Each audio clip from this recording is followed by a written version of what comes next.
Olá, tudo bem? Sou eu, Oliveira. Como que vocês estão? Hoje, sábado, 3 de maio de 2025, às 9 horas e 12 minutos desta manhã, sábado.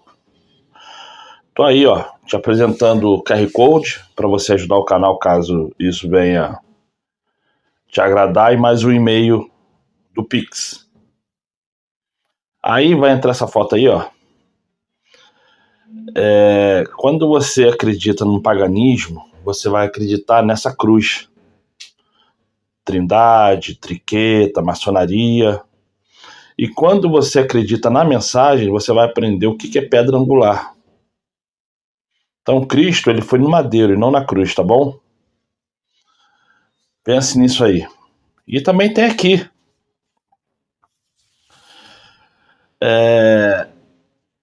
Eu não acredito muito nesse nome Al, porque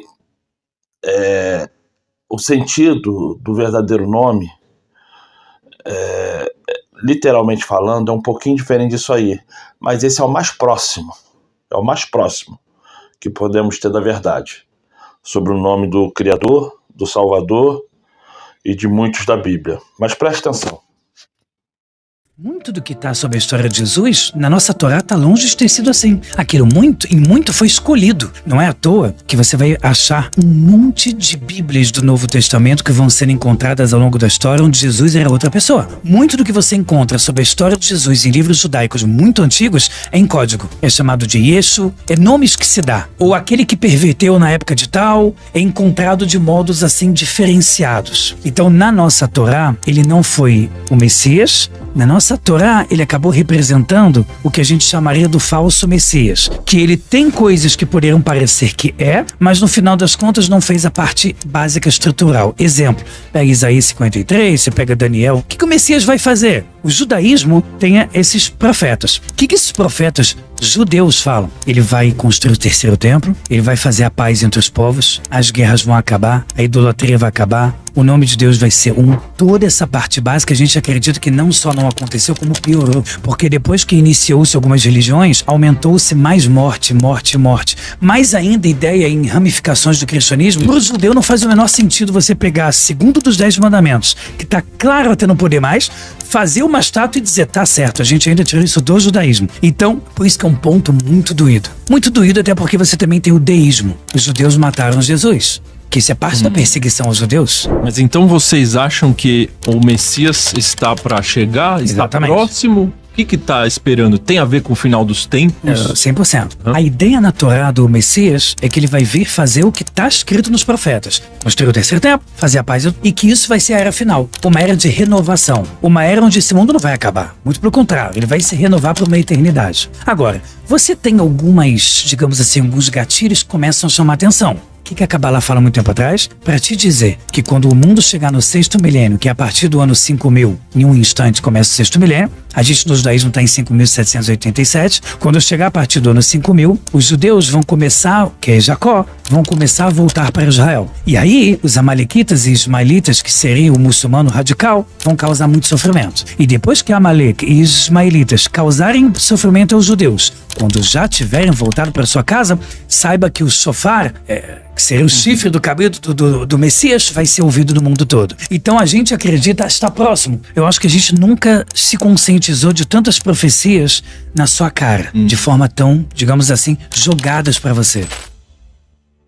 E vamos aí, pra gente começar nosso assunto aqui, né? A gente gosta de falar uma verdadeira aula para os nossos queridos ouvintes.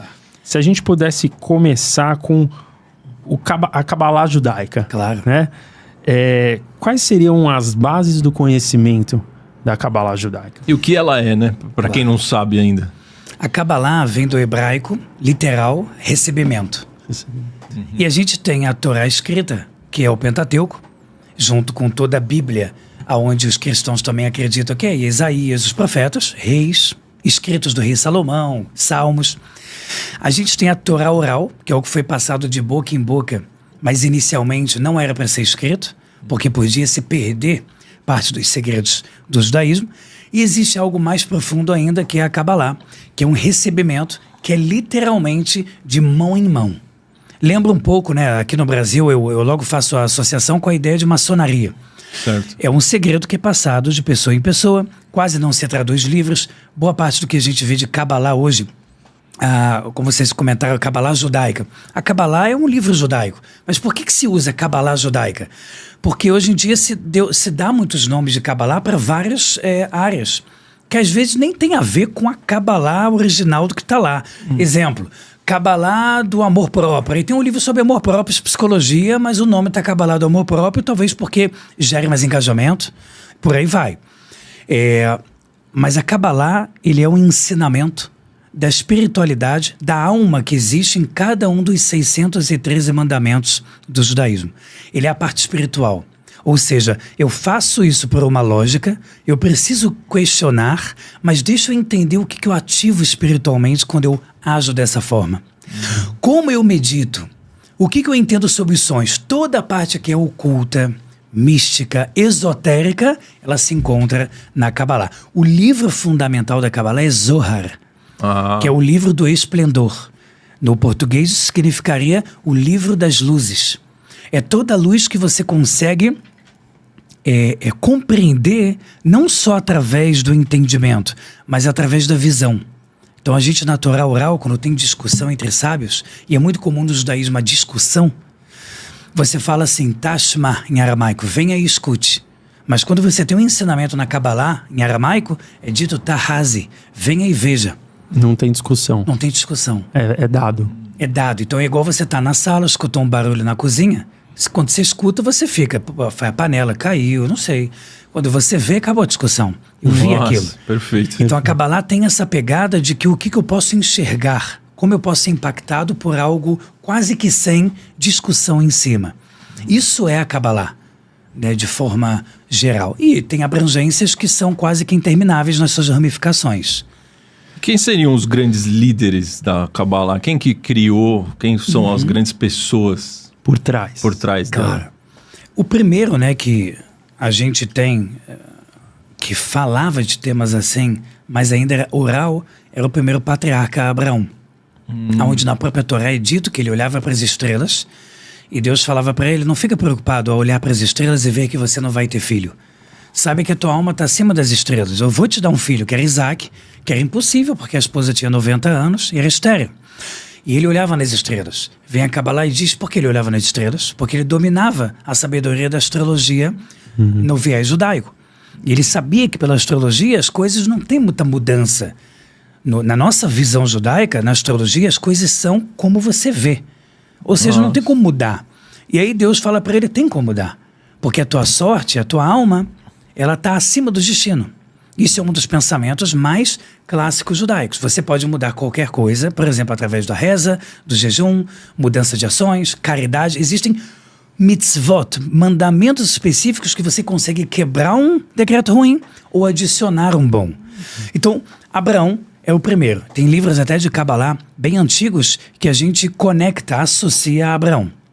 Depois é o próprio Moisés, que muita coisa do que é dito que ele viu no Monte Sinai quando recebeu a Torá, a princípio não tem lógica nenhuma.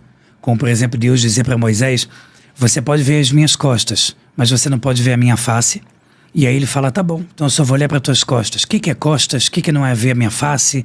Então vem a Kabbalah e começa a trazer todas as alusões, poder da imaginação. Kabbalah fala que sem poder da imaginação não existe nem profecia. O que parece muito louco, porque será que eu estou imaginando? Não é que eu estou imaginando, mas se eu não tiver o poder da imaginação, eu não tenho um receptáculo para poder receber também a profecia. E aí a coisa vai até que alguém instituiu oficialmente, que foi o Rabi Shimon Bar Yochai. Ele estava na época dos romanos, na destruição do segundo templo. E ele foi aluno de um rabino chamado Rabi Akiva, um dos maiores rabinos da história do povo judeu. E ele ficou escondido numa caverna dos romanos, escondido lá, por 12 anos. Quando ele sai, a própria Kabbalah, onde é explicado, começa a acontecer muitos milagres com ele. Ele vê um judeu trabalhando no sábado, no Shabat, que é o dia sagrado onde é proibido trabalhar. E ele, na justiça que ele se conectou divina muito dura, ele acaba como incendiando a pessoa. E o filho dele faz o contrário, tenta ressuscitar ele. E aí ele mesmo fala que eu não estava pronto para o mundo de fora. Então Deus mandou ele voltar, ele ficou mais um ano na caverna estudando a Kabbalah. E aí começou a ser redigido os primeiros livros que a gente chama do Zohar, Livro do Esplendor.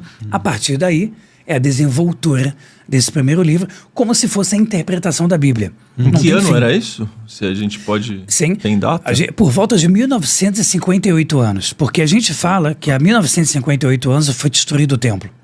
E foi nos 5 anos da destruição, entre antes e depois, que é quando ele escreveu o livro Zohar.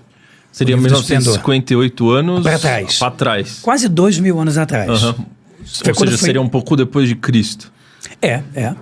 Sim. 70 depois de Cristo.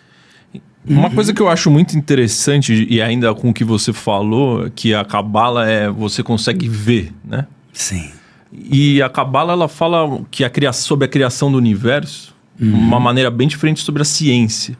Como que é essa maneira que a Kabbalah conta sobre como o universo foi criado?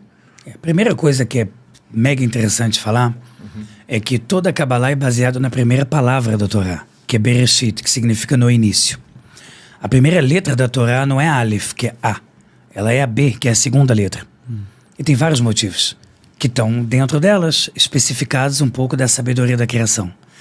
Primeira letra Beit, que significa 2, lembrando que no judaísmo você não tem números, você tem letras que representam números. Então a numerologia judaica é baseada em letras, como se fosse A mais B igual a C, porque 1 mais 2 igual a 3.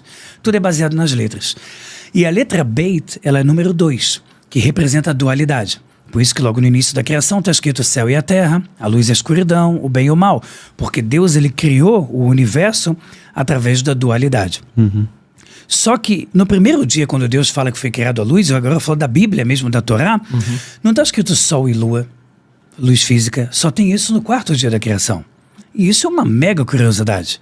Como é que você começa e termina um dia se só começou a ter sol, lua e estrelas no 4º dia da criação? Então o que teve no primeiro, no segundo e no terceiro? Um bom ponto. Interessante, aí a Kabbalah fala que na verdade os dias dos primeiros 3, a Kabbalah fala, não eram contados em cima de horas, eram contados em cima do tempo espiritual.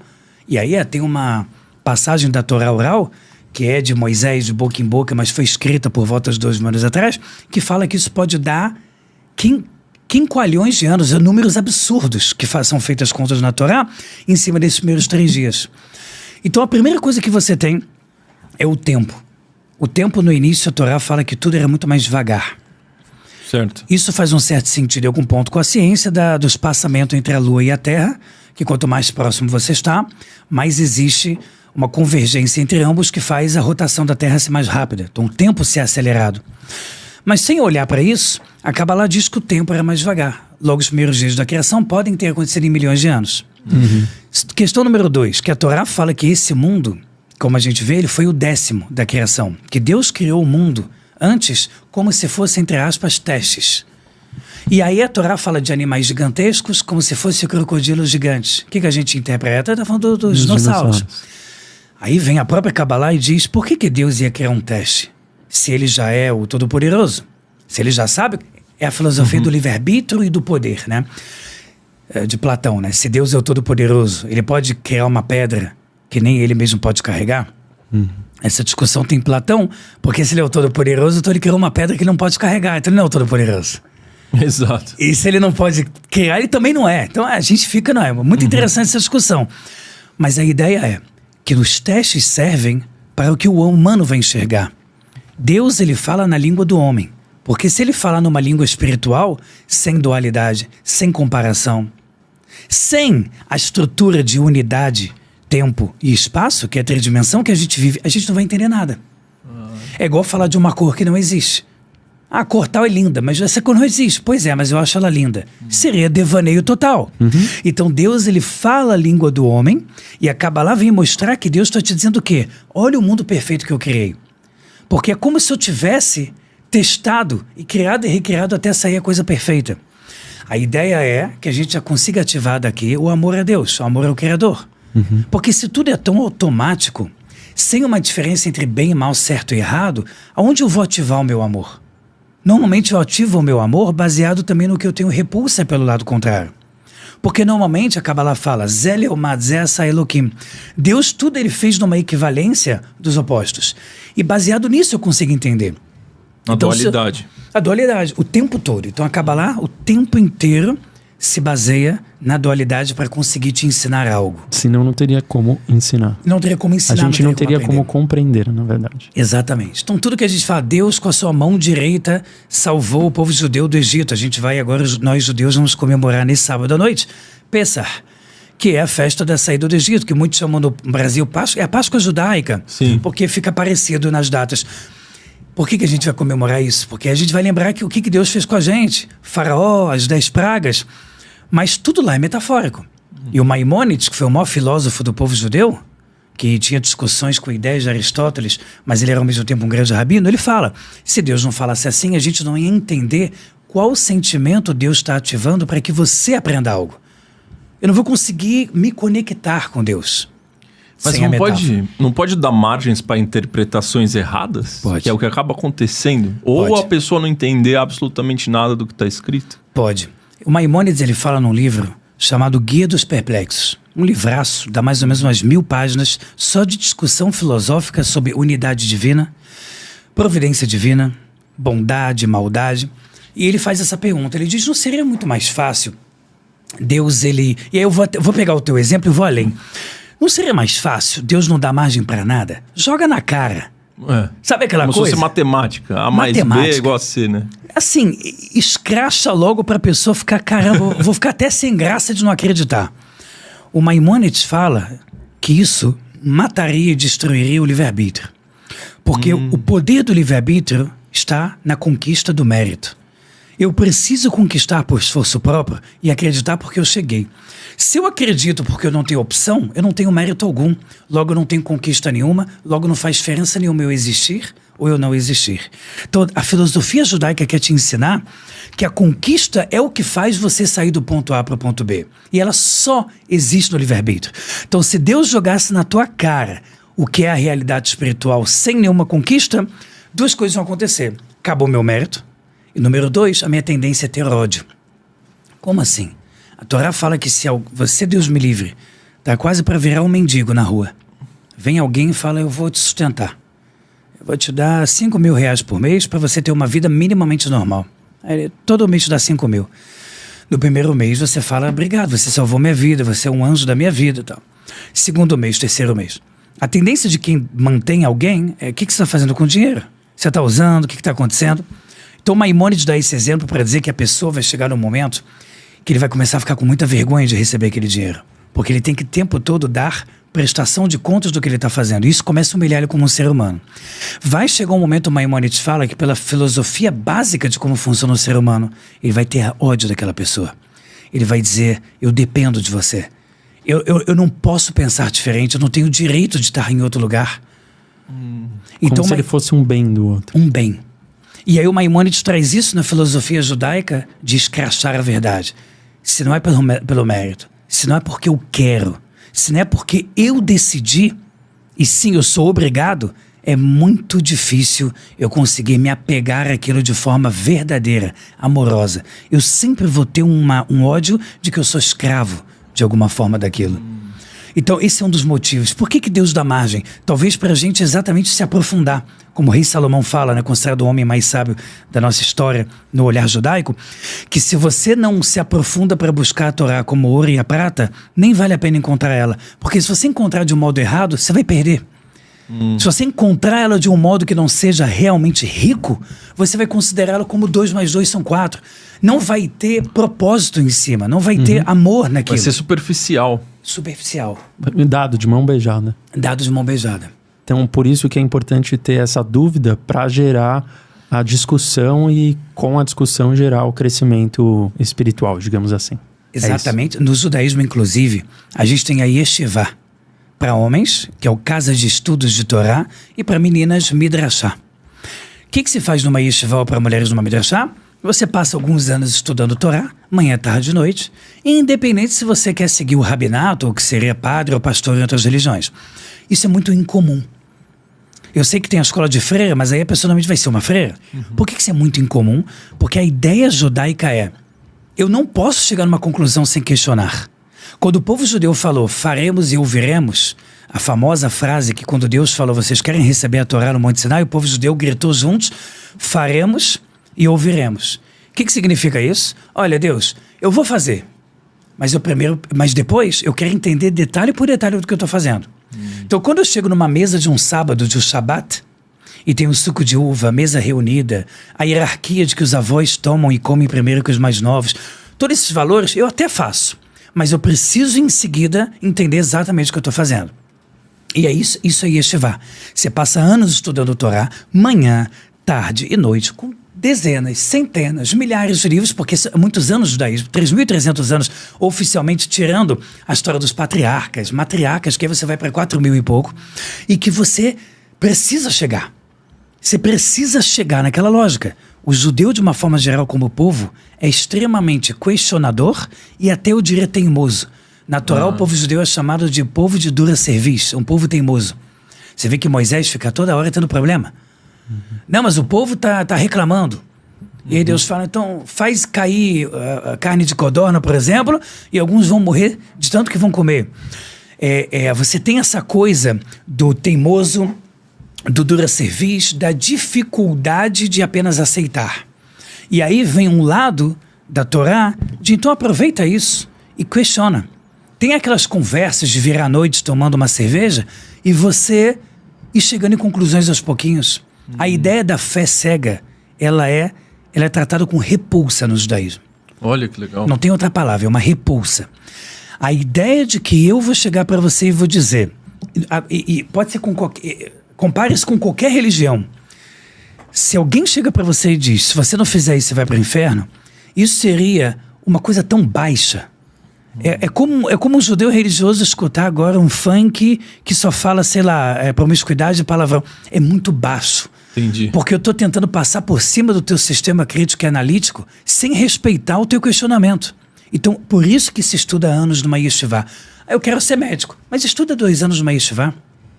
Coreia do Sul é institucionado, né? É algo institucional estudar Torá oral nas faculdades da Coreia do Sul. Caramba. Então, nas escolas, se estuda um pouquinho.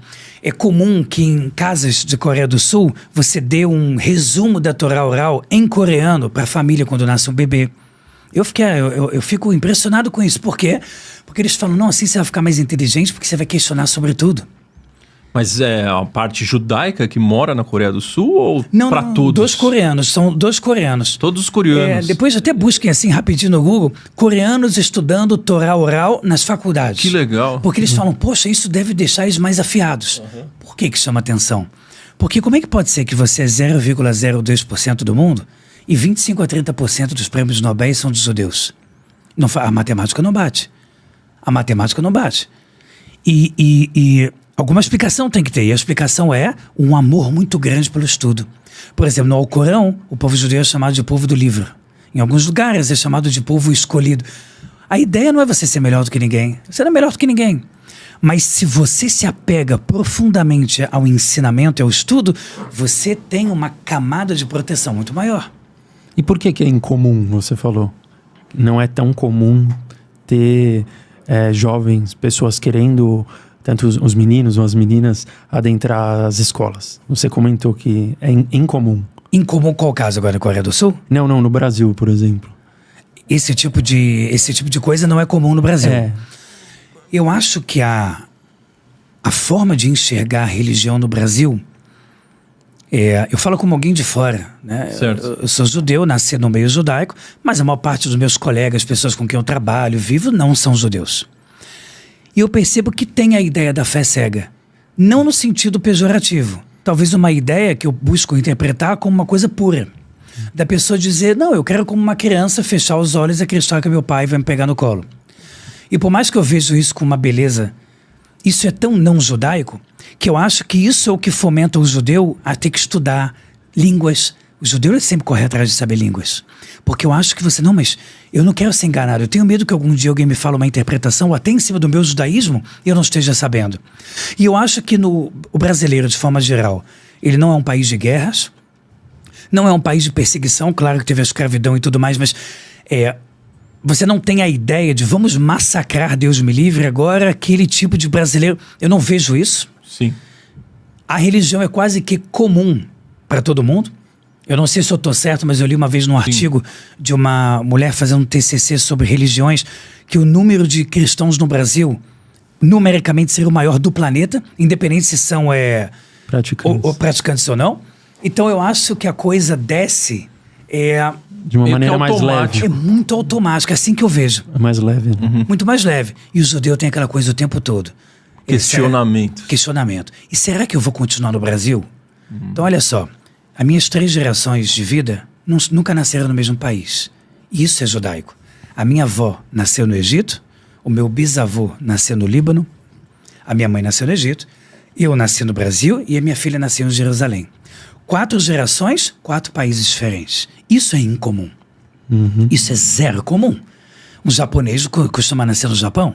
O brasileiro costuma te dizer que tanto tempo... Claro, você veio de algum lugar, África, né? O Brasil é um grande mix, uma nação mixada, mas você costuma ter aquela coisa de que gerações atrás nasceram no mesmo lugar.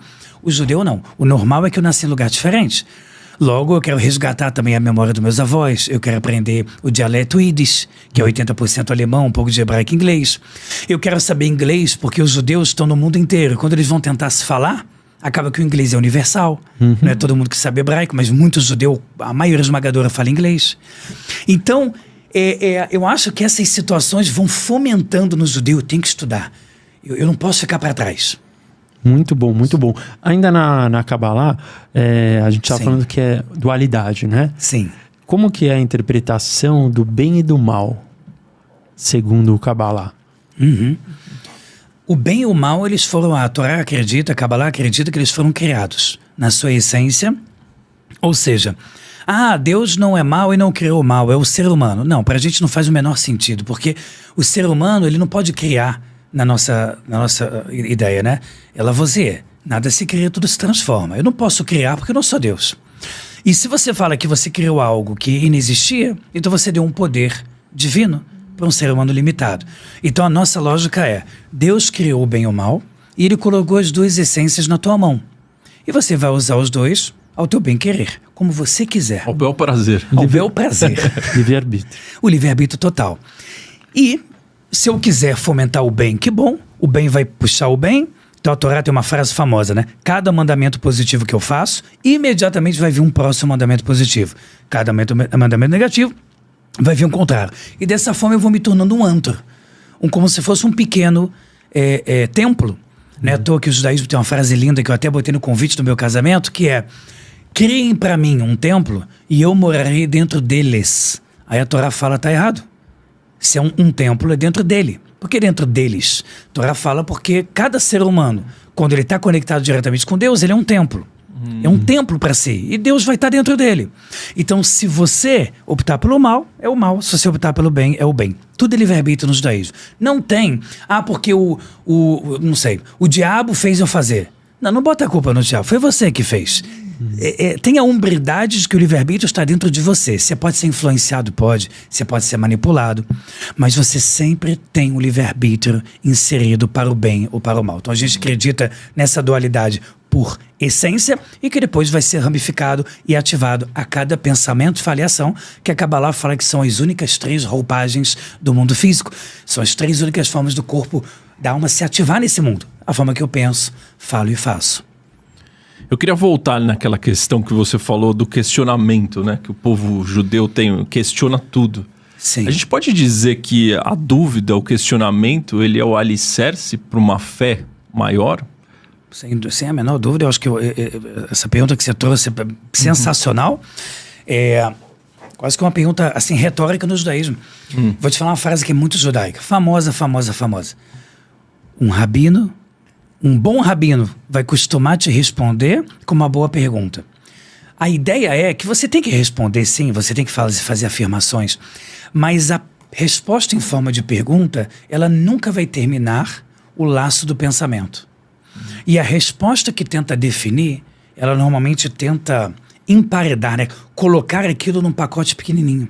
Quando, na verdade, a espiritualidade, por si só, não é limitada. Na maior parte das religiões. Então, por que eu vou definir o tempo todo? Por exemplo, Se eu fizer isso, eu vou para o inferno? Sim, inferno. Isso não é muito judaico. Entendi. Tanto que no judaísmo a gente fala que inferno não existe. A ideia de Jardim do Éden, como é pensado de forma geral no Ocidente, por muitas vezes a gente não acredita, porque seria, na nossa visão, seria ridículo você dividir assim. Pois é, ele era um bom ser humano, mas ele traiu. Tchau pra você, andar de baixo.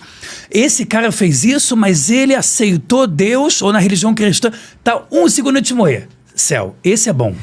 A gente busca não gostar de pensamentos assim, porque é tentar tornar físico e material a espiritualidade. Eu vejo isso como rabino, o judaísmo vê isso como um pensamento pequeno. Em vez de você tentar se deixar levar para a espiritualidade, você tenta botar a espiritualidade no teu quadradinho. Isso é tão pequeno. Sensacional, hein? Muito bom. A gente pode entrar no Torá? Por favor. Porque a gente começou com a Kabbalah judaica, certo? Sim. Que é essa parte mais mística, digamos assim, certo? E quando a gente entra na Torá, né? Quais seriam aí se é que dá para elencar, né? Os ensinamentos mais conhecidos ou talvez mais relevantes? E o que seria, né? Como que foi escrita? A Torá é a Bíblia judaica, certo? A Bíblia judaica. Uhum.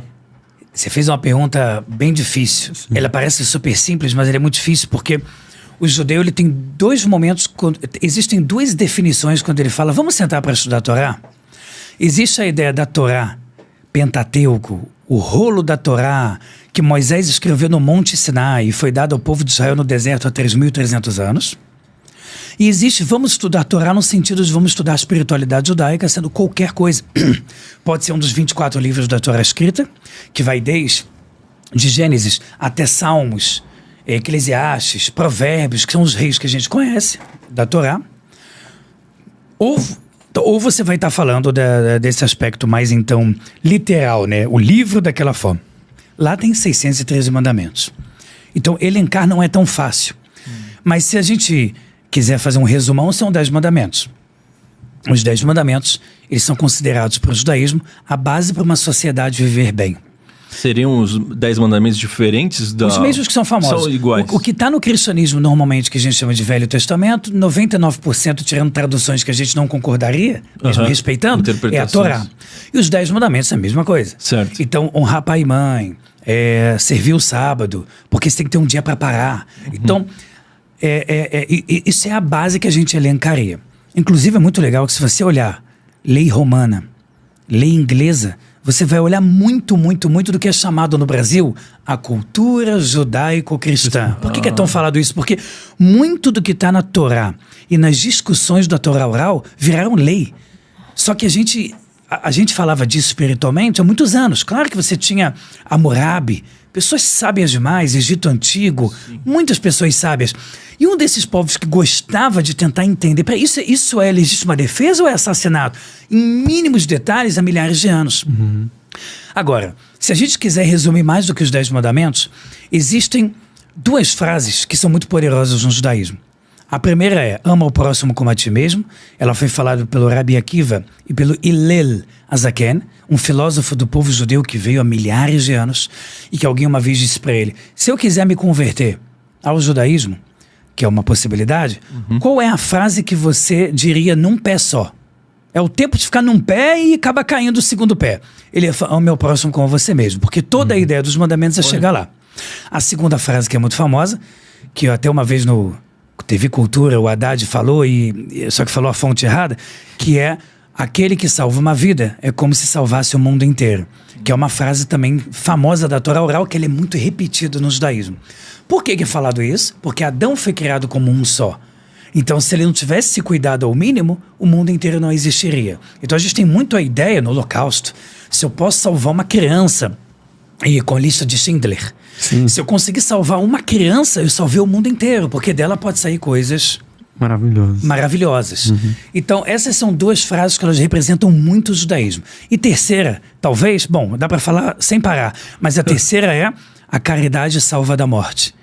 A Torá acredita que a caridade é a base, a ideia dos 10%, dízimo, ela vem de Jacó, vem de Abraão, que prometeu, se você cuidar de mim, de tudo que eu tiver, 10%. Aí veio Jacó quando fugiu do seu irmão Esaú. Se você cuidar de mim, de tudo que eu tiver, eu vou dar 10%. Rei Davi, até virar uma lei judaica. O judeu tem a obrigação de dar tudo que ele ganha, 10%. E é lindo, porque você tem muito dinheiro rodando em caridade. E mais bonito, não dá direto para o seu líder, porque a maioria vai se corromper. Então não deixa o teu rabino, o teu padre, o teu pastor de Ferrari. Vai e olha, ou dá diretamente você para o pobre. Porque a própria Torá diz que o ser humano já tem muita dificuldade. Ele pode ser judeu, hinduísta, quem ele quiser, e tem muita dificuldade. Então se você começar a dar milhões na mão dele, ele vai começar a mexer com ele. Bota numa instituição, bota numa associação, deixa a auditoria pública, faz uma coisa mais inteligente. Aí o número de ONGs, se você procurar, o Israel está entre os 5 países com o maior número de ONGs per capita do planeta. Caramba. Porque é tudo muita ONG. Começou a guerra, quando começou pelo massacre do 7 de outubro, 1.200 pessoas, uma coisa que foi... Os judeus do mundo se juntaram, ricos, classe média, e principalmente os trilhardários, e começaram a botar valores inacreditáveis. Na primeira rodada foram 15 bilhões de dólares, que foi para capacetes, para água, para a polícia fazer atividades extra, digamos, comuns, para procurar familiares que estavam perdidos, porque muito rapidamente morreu muita gente.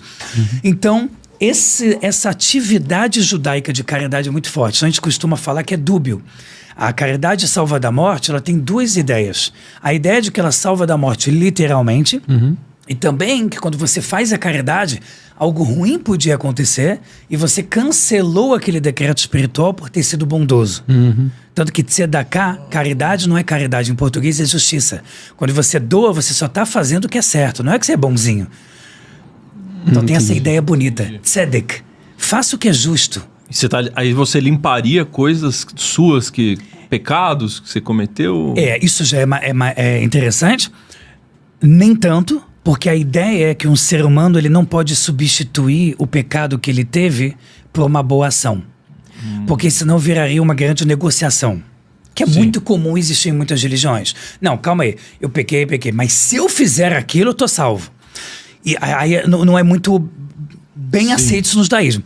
Mas no aspecto de que pode ter um decreto sobre mim, de vidas passadas, como a Torá acredita em encarnação, e que, teoricamente, eu não tenho um domínio consciente sobre ele agora. Mas ele é um decreto que vem de uma vida passada. E às vezes eu ter salvo uma vida, a minha vida agora vai estar salva e eu consigo acabar com aquele decreto ruim. Entendi. Nesse aspecto. Não seria, né, que se toma lá da cá, né? Que igual em outras ocasiões. Muito bom, mas uma coisa que me chama muito atenção é... Você falou, né, que uma das bases é ame ao próximo assim como a ti mesmo. E essa seria a maior fala de Jesus.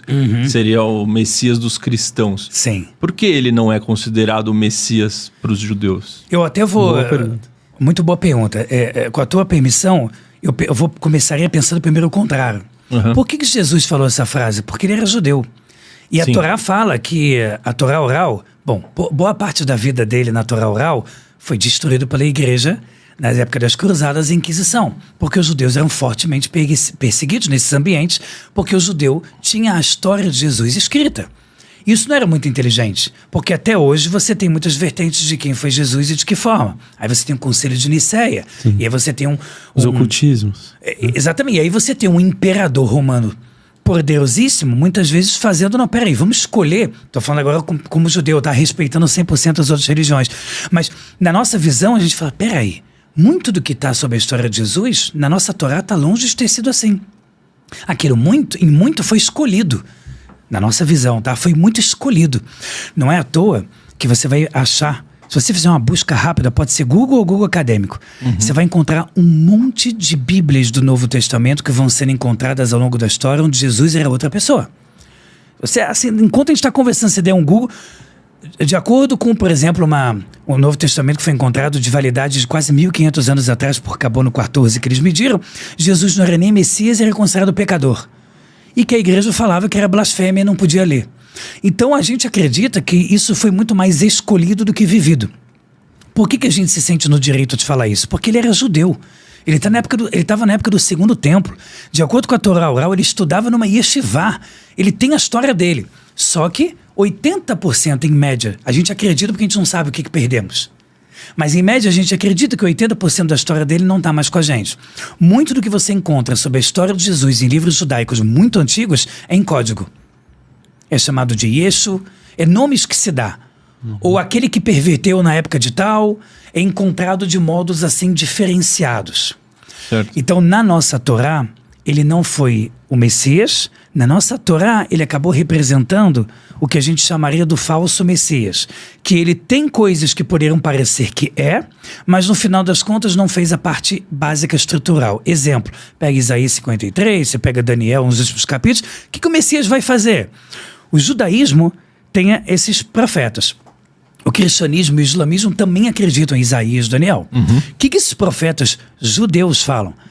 Ele vai construir o terceiro templo, ele vai fazer a paz entre os povos, as guerras vão acabar, a idolatria vai acabar, o nome de Deus vai ser um. Toda essa parte básica a gente acredita que não só não aconteceu, como piorou. Porque depois que iniciou-se algumas religiões, aumentou-se mais morte.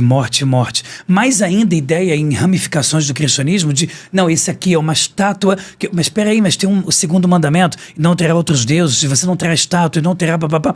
Porque para algumas religiões, tudo bem ela falar, eu quero acreditar numa estátua, e eu como Elial tenho que aceitar feliz e dizer eu respeito. Mas quando você tenta tirar isso do judaísmo e dizer que está certo, é onde machuca. Entendi. Para o judeu não faz o menor sentido você pegar segundo dos 10 mandamentos, que está claro até não poder mais, fazer uma estátua e dizer, tá certo, a gente ainda tirou isso do judaísmo. Então, por isso que é um ponto muito doído. Muito doído até porque você também tem o deísmo. Os judeus mataram Jesus, que isso é parte da perseguição aos judeus. Exato. Até João Paulo, não sei se foi João Paulo II, se não me falha a memória, que foi o primeiro a pedir perdão em nome do Vaticano, dizendo a gente sabe que foi Roma. A gente sabe que não fazia... Roma comandava, não faria sentido nenhum vocês terem um tribunal, porque eles eram totalmente comandados pelos romanos. Então ele foi o primeiro. Antes disso era muita dor. Ele foi o primeiro a admitir. Se você vai no Museu do Holocausto, você vai encontrar imagens até não poder mais da Igreja Católica assistindo assim, quase que de camarote, os judeus sendo mortos que nem bicho. E houve um silêncio. Eu não estou dizendo 2 cristãos do mundo. Cristãos hoje em dia, principalmente evangélicos, estão numa amizade atual, até por causa de questão de ideologia de direita e esquerda, inimaginável, maravilhosa. Mas você tem essas dores. Vocês mataram Jesus. Jesus era judeu, tentou salvar, vocês não deixaram. E por aí vai, sabe? Por aí vai. E aí a coisa, normalmente, ela tem uma discussão muito fervorosa. Mas para o judaísmo, a gente não acredita nele como Messias. Mas então vocês acham que o Messias está para chegar? Está Exatamente. Próximo? O que está esperando? Tem a ver com o final dos tempos? 100%. A ideia na Torá do Messias é que ele vai vir fazer o que está escrito nos profetas. Construir o terceiro templo, fazer a paz e que isso vai ser a era final. Uma era de renovação. Uma era onde esse mundo não vai acabar. Muito pelo contrário, ele vai se renovar para uma eternidade. Agora, você tem algumas, digamos assim, alguns gatilhos que começam a chamar a atenção. A Kabbalah fala, por exemplo, que olha que louco, a Kabbalah fala que o nome Jacó em hebraico é Yaakov. E ele é escrito sem uma letra que poderia estar escrita. É como se fosse no português, que você pode ter aquela letra, mas também pode estar escrito sem ela. Tipo Tomás e Thomas, sem o H. Perfeito. Oh, muito bem. Perfeito. Vitor com seu, sem. Perfeito. E na Torá, ela está escrito sempre sem essa letra. E aí tem uma passagem que diz que os povos vão se dividir eternamente entre Jacó e Esav, que vai dar Amalek, considerados amalequitas, um povo que sempre quis guerra com Israel. Nessa hora está escrito com a letra Vav, que representa a numerologia 6. O que a Kabbalah fala muito tempo atrás? Para te dizer que quando o mundo chegar no 6º milênio, que é a partir do ano 5000, em um instante começa o 6º milênio, a gente no judaísmo está em 5.787, quando eu chegar a partir do ano 5000, os judeus vão começar, que é Jacó, vão começar a voltar para Israel. E aí, os amalequitas e ismaelitas, que seriam o muçulmano radical, não o islamismo como um todo, mas o radicalismo terrorista, vão causar muito sofrimento. E depois que Amalek e os ismaelitas causarem sofrimento aos judeus, quando já tiverem voltado para sua casa, saiba que o shofar, que seria o chifre do cabelo do Messias, vai ser ouvido no mundo todo. Então a gente acredita, está próximo. Talvez, tem muita coisa no judaísmo que a gente vê como profecia para o final dos tempos acontecendo. Vou dar um exemplo super legal.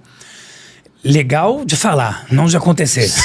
Por exemplo, a Torá fala que a Pérsia vai tentar dominar o mundo no final dos tempos e vai tentar destruir Israel. A Pérsia hoje é o Irã. E por acaso, o Irã, hoje em dia, tem uma revolução islâmica de 79 xiita, extremamente radical e terrorista, e que o sonho da vida dele é bomba nuclear. E Israel e os Estados Unidos estão sempre fazendo alguma coisinha para tentar retardar isso. E o Israel vive gritando, morte a Israel, quando a gente tiver, a gente vai acabar com Israel. E você pensa, poxa, se tivesse escrito na profecia, Iugoslávia vai tentar destruir Israel, fala, caramba, passou longe. Mas dizer que a Pérsia, no final dos tempos, vai tentar destruir, a Pérsia é o Irã, a Pérsia, os persas não são árabes, eles são persas. Sim. A religião é a mesma, mas eles são de outro povo. Então começa a bater muito. Começa a dar bons indícios. Bons indícios. Voltar para Israel, a gente está 2.000 anos fora de Israel. A gente só voltou em 1948, depois do Holocausto. E aí você encontra numerologias falando isso. Então eu acho que a gente nunca esteve tão próximo, acho que é uma frase meio óbvia. Porque o tempo passa. Mais passa, né? Quanto Mais tempo perto mais passa. estamos. Exatamente. Eu acho que a gente nunca se conscientizou de tantas profecias na sua cara.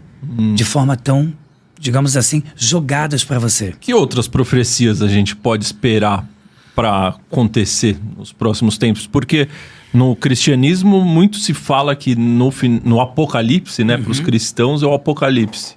Já para os espíritas seria um tal da transição planetária. E como a gente conversa com pessoas aqui de diversas vertentes, a gente, eu e o Ricardo aqui, a gente fala, pô, no fundo tá todo mundo falando a mesma coisa. Parece que tudo se conecta. Verdade, faz todo sentido. Tem outras profecias que vocês estão esperando para acontecer?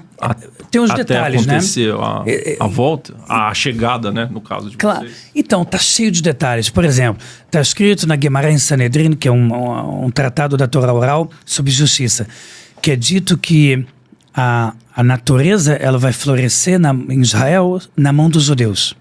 E os judeus vão começar a ter mais sucesso em Israel. Ficamos 2.000 anos fora. De acordo com Mark Twain, que foi um grande historiador, ele fala que o povo judeu, a prova que ele é um milagre, é que como ele conseguiu ficar longe da sua nação e da sua casa por tanto tempo e ainda existir, ele fala que isso não é muito comum.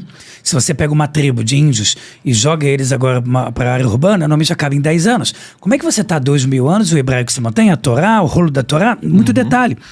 Então, uma delas é que a gente vai voltar para Israel e a natureza vai crescer nas nossas mãos. O que a natureza vai crescer? Você vai ter um sucesso naquele lugar absurdo.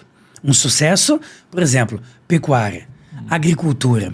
Israel é um milagre. Israel é um deserto. Os kibbutz, né? Kibbutz, Israel tem líder em irrigação por gotejamento, dessalinização da água Do mar. Pessoal, quando teve aquele Al Gore tentando vencer, não sei se era na verdade a época o Bush, Acho que foi isso qual era mesmo. a fala dele? O mundo vai acabar porque não vai ter água. Quem não tem uma mãe e um avô que dizia até 2050 acabou a água? Quando Israel desenvolveu uma das principais tecnologias, não foi Israel sozinho, de dessalinização da água, você teoricamente acabou com um dos maiores problemas do mundo. Então a Torá fala que muita coisa de sucesso. Israel é um deserto e você consegue vender hoje em dia fruta e verdura para a Europa inteira. Coisas que não são tão lógicas, mas elas acontecem em Israel. O país com o maior número de startups do planeta por metro quadrado, Israel. E você vai vendo muita coisa, muita coisa. Então o judeu ele consegue ter, hoje em dia em Israel, um crescimento exponencial incomum. Nós temos um país há 70 anos, com vários países à nossa volta tentando nos engolir. 1/3 do nosso PIB é para guerra e segurança e você está criando primeiro o celular do mundo, Motorola, o ICQ, depois o MSN, depois você criando coisas para o mundo, primeiro o pendrive. Como você tá fazendo isso? Não é tão lógico. É mais lógico você esperar isso sempre de Estados Unidos, Rússia, China. Então essas atitudes que elas chamam a atenção, que são discrepantes, a Torá fala como profecia. De que você não vai estar mais tão humilhado como na época das cruzadas e da Inquisição, você vai começar a estar muito enaltecido de volta na tua casa. Água que sai do muro de lamentações, são casos que acontecem de vez em quando, que você vai ver água sendo jorrada pelas pedras, tentativa de destruir o muro das lamentações, mas ele nunca vai cair. Tá aí uma profecia que se a religião judaica fosse humana, ela teria que ser muito estúpida.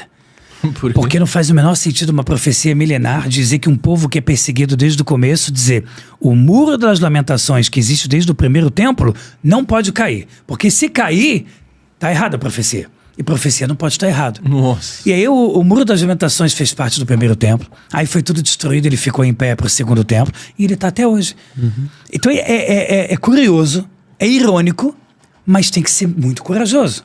É mais corajoso você falar coisas mais genéricas. Então tá aí uma outra demonstração. Você vai até hoje, o muro das lamentações. O que toca de sirene em Jerusalém em guerra com o míssil balístico do Iêmen. E quando cai, não é ali. Então, isso tudo chama muito a atenção de coisas que vão ser, que vão preceder a vinda do Mashiach. E como que o Torá entende o propósito? Por que essa é a nossa dúvida, né? Propósito da vida. O propósito da vida, Porque como que ele entende o propósito, né?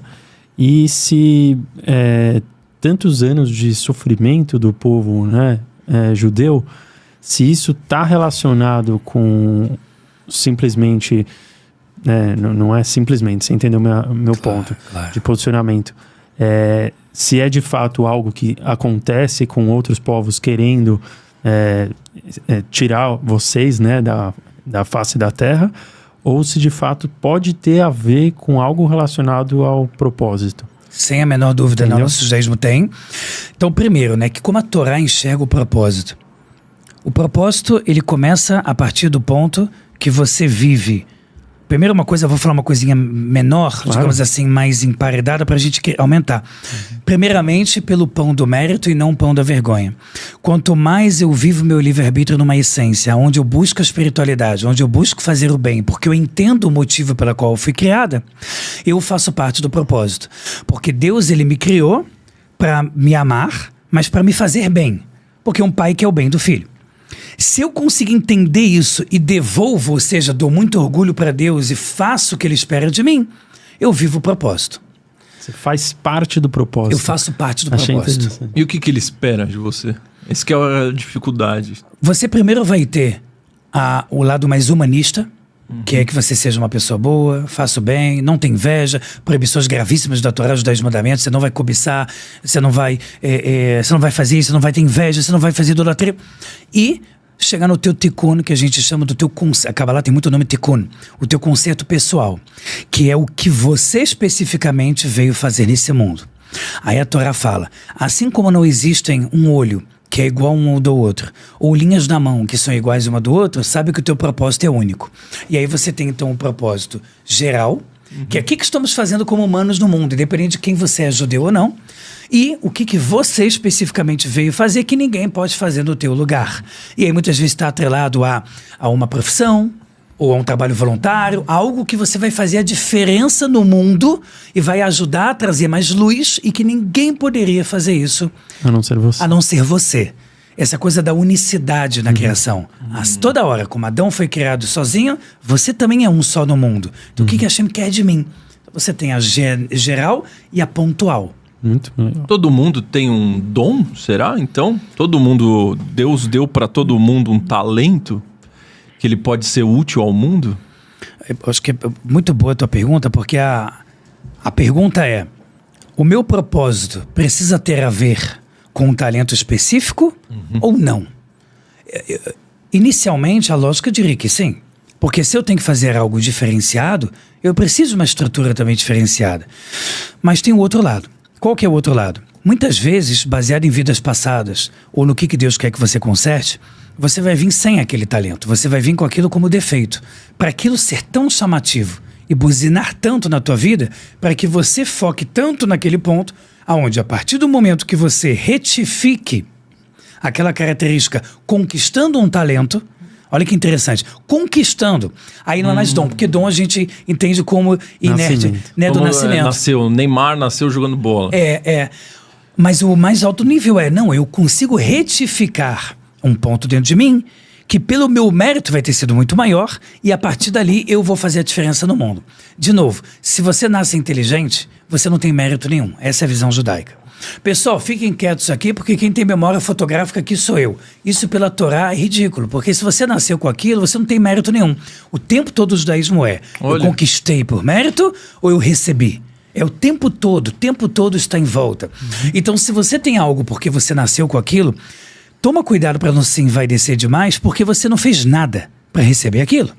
Seu ego vai te comer ali. Vai te comer, isso vai te fazer muito mal. Agora, se você consegue fazer o contrário, poxa, eu tenho muita dificuldade em, eu vou dizer um meu, eu amo comer doce, sou um apaixonado por doces, e tem épocas que eu exagero mais.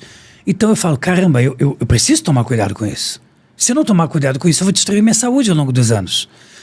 E aí você tenta retificar aquilo, a tal ponto que quando eu estiver do outro lado, que é do vencedor, eu vou poder iluminar de uma forma como quem nasceu com aquele dom não tem aquele mesmo valor. Nossa. Porque na vida existe muito isso, né? A ambição de conquistar, depois existe o tédio por possuir, mas normalmente o valor se encontra em quem conquista e apenas a pena, né? A duras penas. E aí vem a questão do povo judeu, se o sofrimento dele é algo específico ou acabou acontecendo. Não, no judaísmo, eu vou falar algo que talvez seja até um pouco polêmico, o judeu mereceu aquilo. Então, quando você fala, o judeu sofreu na Inquisição, no lugar espiritual, ele sofreu, ele mereceu. No Holocausto, ele mereceu. Por quê? Porque uma coisa é bondade e maldade. O ser humano escolhe. Outra coisa é justiça divina. A providência divina não pode deixar algo que não é justo acontecer. Que é diferente de não deixar algo ruim acontecer. Algo ruim precisa acontecer, muitas vezes porque aquela pessoa mereceu.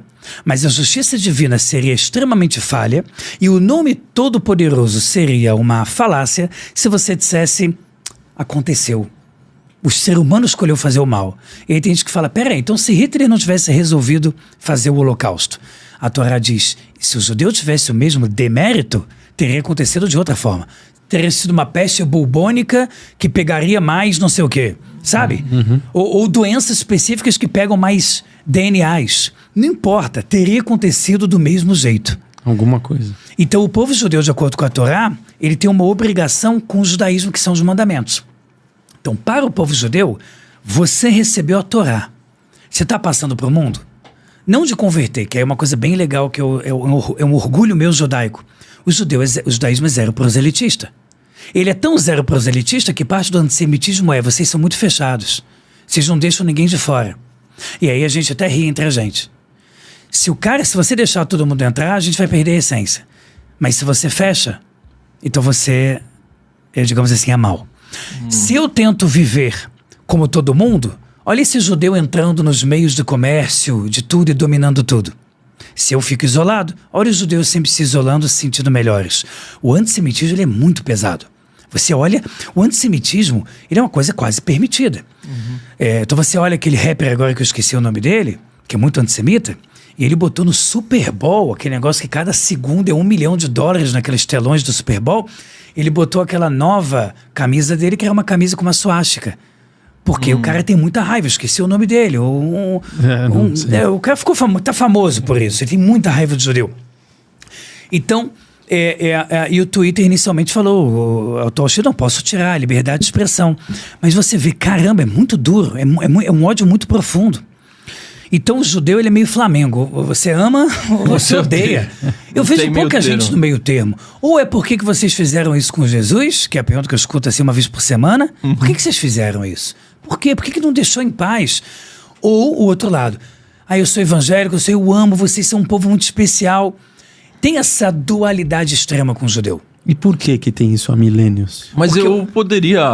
Exatamente essa pergunta, e quando você foi me contando os valores e os princípios judaicos, me veio muito isso na mente, porque quando você fala que um dom ele não é bem visto nos valores e os princípios judaicos, hoje a mentalidade que impera progressista no mundo coloca como se você fizer parte de uma minoria, é como se fosse um dom.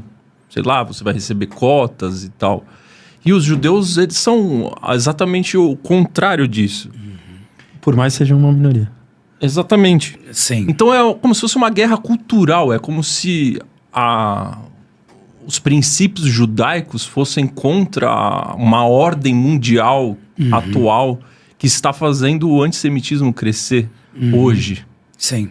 Você acredita que tem a ver com... Acho que sim. Tô pensando com você, tá? Tô sendo honesto, pensando com você pela primeira vez. Acho que faz sentido o que você está falando, porque você precisa de um bom motivo. Nos judeus, como você é a base de outras religiões, pois você chega, às vezes uma vez eu venho em entrevista com um padre, mas vocês são a base, você acredita que você é a base do cristianismo e do judaísmo? Normalmente muitas pessoas vão dizer nada a ver, mas como? Não é possível nada a ver. São os mesmos profetas. Jesus era judeu, vocês estão falando do mesmo templo de Jerusalém, vocês falam do mesmo profeta Daniel, o mesmo Moisés, o mesmo 10 mandamentos, tudo. E depois mudou. Então eu acredito que o judaísmo, ele está em alta nas maiores religiões que existem. O cristianismo se baseou no judaísmo, o islamismo fala 6 dias da criação, fala do Shabat, fala povo do livro, fala de Jerusalém, fala dos judeus, fala de quando Maomé tentou converter os primeiros judeus que eram comerciantes em Meca. Então assim, está vindo da onde a ideia? Quem é Ismael? Ismael era filho de Abraão, que Abraão depois passa para Isaac, e a Torá começa a esquecer um pouco Ismael e ir por lá de Isaac, Jacó, 12 tribos, Moisés, Torá. Então eu acredito que tem um pouco de dor também nisso. O hinduísmo, por exemplo, não tem nada a ver. Por isso que eu não vejo muito hindu antissemita. Eu acho que o hindu não é antissemita porque não tem nenhuma ligação com o judaísmo. Tá entendendo? Não tem nada a ver, então não tem por que ficar com raiva. E por aí vai. Você vai pegar talvez religiões africanas que você perguntar o que é judeu lá na África, eu não sei. Mas o cristianismo e o islamismo vieram historicamente. Então isso também dói. Como é que eu posso vir de alguém e eu ser o original? Então eu acredito que isso gera ódio. Que não é à toa que gerou muita perseguição. A peste bubônica, a culpa era dos judeus. Você estuda isso em livro de história. Na peste negra, a culpa era dos judeus. Depois o que descobriram? Que os judeus tinham ritos de lavar a mão antes de cada refeição, antes de cada comida, lavar os pés. E aí eles pegavam menos. Mas você vai ter teoria o tempo todo. Então começou o Covid, estava cheio de antissemitas, o judeu criou. Para quem é judeu, isso chama muita atenção, porque você fala, caramba, ele tá maluco? Mas tem essa coisa, o Mossad. O Serviço de Inteligência Secreta de Israel está dentro de tudo. Tem essas teorias de conspiração que são muito fortes. E eu acho que até hoje muita gente acredita. Como que o povo judeu ele enfrenta esse ódio, essa intolerância na questão espiritual? Como que faz para isso se blindar? Isso até conecta com o que você tinha perguntado, né? Que você também falou. Como é que você quer... Se você vai na direção contrária... o que isso pode acabar causando, né, quando você vai numa direção contrária? Então, assim, primeiro fisicamente falando, eu acho que o judeu, ele não se vitimiza. É impossível falar de povo judeu e não falar de perseguição. O que não significa que eu estou dizendo para você, me dá cota, pelo amor de Deus. Me dá um bolsa, alguma coisa, porque eu sou judeu. O judeu, ele tem uma tendência a falar, eu vou dar a volta por cima, eu vou vencer, eu vou ser o melhor naquilo. Isso é uma coisa muito judaica. O orgulho de povo. Aquela coisa de que eu não preciso temer. Não tem muito isso. Então meu avô foi expulso pelo presidente Nasser no Egito em 57, porque na época, quando saiu Israel, nenhum país árabe à volta aceitou.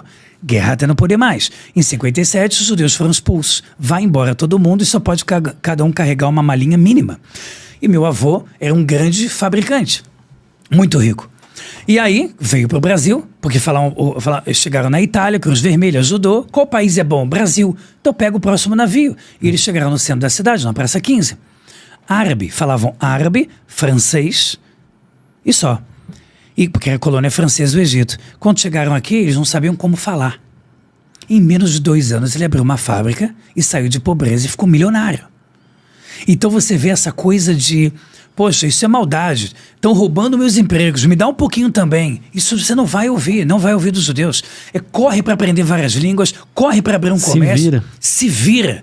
E como os judeus já teve que fazer isso muitas vezes na história, eu acho que fica no sangue.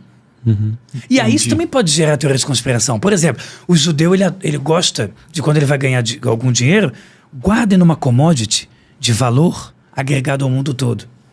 Então eu, como judeu, fiquei 16 anos em Israel, voltei para o Brasil. As minhas filhas nasceram em Jerusalém, mas agora a gente gostaria de voltar para Israel. Então quando eu vou separando um pouco do meu salário, a maior parte eu vou dolarizando. e deixo, sei lá, deixo em Bitcoin, que eu sou apaixonado, boto um pouco em ouro, Por quê? Porque eu não sei para onde eu vou depois, eu não sei o que vai acontecer. Eu não sei se um governo, por exemplo, o governo atual do Brasil não tem um grande amor por Israel e acaba sendo também pelos judeus. Então, e se eu tiver que sair daqui a tantos anos? Porque agora não é uma realidade, o povo judeu, meu Deus, é ultra mega acolhedor com religiões e povos. Mas e se tiver? Eu não posso ter tudo em real. Então eu acho que isso também fomenta atitudes que vão gerar teorias de conspiração. Eles são os donos do ouro. Eles são os banqueiros. Pô, mas peraí, eu nasci na Tijuca, Rio de Janeiro, vim de uma família classe média baixa e fui tentando aos pouquinhos conquistar o que eu tenho hoje. Por mérito igual a Torá ensina. Por mérito, então não é justo jogar nas minhas costas que precisei me matar para trabalhar. Lembro que quando eu fui fazer intercâmbio nos Estados Unidos, muita gente falou, você é rico. Eu falei, sabe como é? Eu tive que me vender, brincando, falando. Porque o intercâmbio era assim. Eu não tinha como fazer intercâmbio, minha mãe não tinha como pagar. Professora de escola pública de português. Aí qual foi a ideia? Vamos para um projeto onde você faz intercâmbio, trabalha 4 meses, normalmente housekeeping, cuida de hotel, pinta, e com o dinheiro que você ganha, 80% mais ou menos vai para pagar o programa. Aquilo não foi legal. O hispânico, como era visto ainda mais alguns anos atrás, que hoje ainda tem discriminação com o hispânico, era muito feio. A ponto de chegar superior e falar, ei, hispânico, limpa aqui. Eu ficava muito humilhado. Porque nos papeizinhos de formulário eu não podia botar brancos e hispânico. Hispanic people, porque era assim, você tem que ser visto. E eu falei, cara, eu me matei pra fazer aquilo. Mas se eu conto pra alguém que eu fiz intercâmbio, pô, o judeuzinho vai fazer intercâmbio. Filhinho de papai. O judeuzinho, ele tem direito a isso. Eu não tenho, mas ele tem. Então você sempre tem que ficar se explicando. Entendi. Sempre. E voltando pra parte mística, né? Sim. Que a gente tava falando, como que a gente falou muito aí de Deus. Como que se entende o conceito de Deus para o judaísmo? Essa é boa, hein? Pergunta boa. Eu começaria pela filosofia judaica, para depois ir para a Kabbalah. Na filosofia judaica, olha que doido, Deus é apenas o que você não pode definir. Ele não tem como ser definido, senão por definição você está errado. Olha que doido. Se você conseguir definir Deus, você já está errado. Porque se eu estou preso ao tempo, espaço e unidade, como é que eu defino algo que é exatamente o contrário? Ele não precisa estar ligado ao espaço, nem isso, atemporal, onipresente, onisciente. Então, é difícil.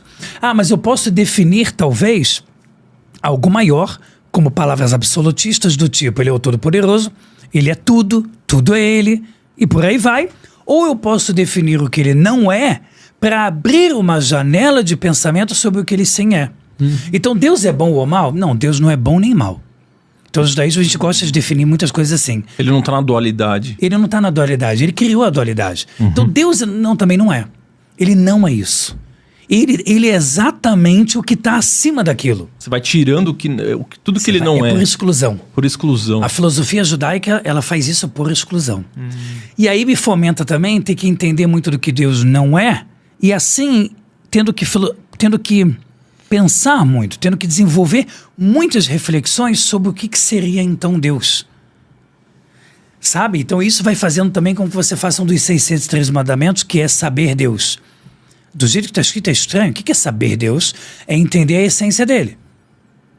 E aí, se a essência dele é tudo e tudo é ele, ao passo que eu vou entendendo o lado mais profundo, aí, por exemplo, aonde está a essência das coisas? Aonde está a essência das cores? Aonde está a essência da alma? Quanto mais eu tento ir para a fonte e entendo o caminho entre a fonte até a ramificação, eu acabo entendendo um pouco melhor o que seria Deus. Misticamente falando, são as 10 sefirot.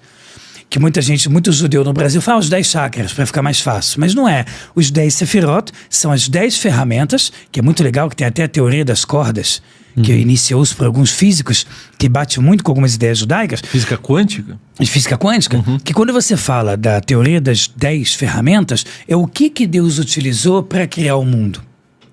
Porque tá certo que ele pode fazer da forma que ele quiser, mas como se conectou numa cordinha entre o nada e o todo, entre o espiritual e o físico, se tudo precisa, no final das contas, de um caminho a começar.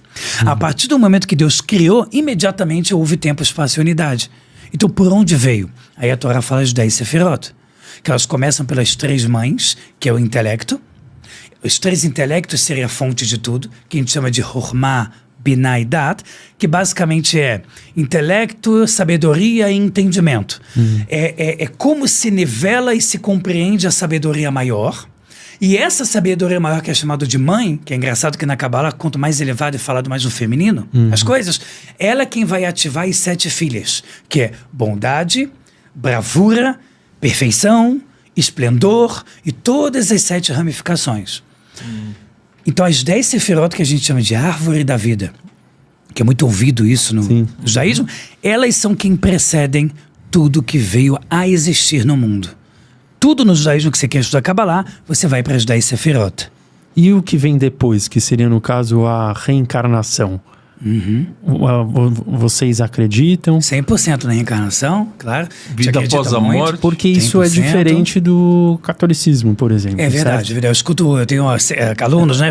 Poxa, a gente não acredita. Por o que evangélico também não. Né? Porque entra a Torá, Oral e Kabbalah. Eu acho que já começa por aqui. A Torá escrita, muitas coisas ela não fala de modo claro. Se você pega em Jó, por exemplo, tem uma frase que fala e a alma virá pela primeira, segunda e terceira, e aí o juízo será completo. Tá, mas não está literal. Então a Torá oral vem e começa a dizer vida após a morte, por onde a alma vaga, e aí ela sobe tantos níveis espirituais, e se ela não fez o conserto dela, não importa quanta bondade ela fez, o conserto não feito precisa voltar. Então a gente chama de Gilgul Neshamot, que é a volta, como se fosse um circo, uma bola de neve rodando. A bola de neve é o quê? Ele vai pegando a característica das primeiras vidas, você vai se tornando o resultado das passadas, até conseguir chegar naquele teu Yehud, que é no teu máximo conserto final. Nossa. Então, na Kabbalah é 100%. Igual a roda de Sansara no hinduísmo. Sim, mas a dúvida que eu fico O hinduísmo fala sobre isso. Mas a dúvida que eu fico é se acredita em vidas passadas, vocês acreditam que existem algumas questões de autoconhecimento intrínsecas a nós, pessoas, que estão ligadas a memórias ou crenças limitantes advindas de ancestrais nossos?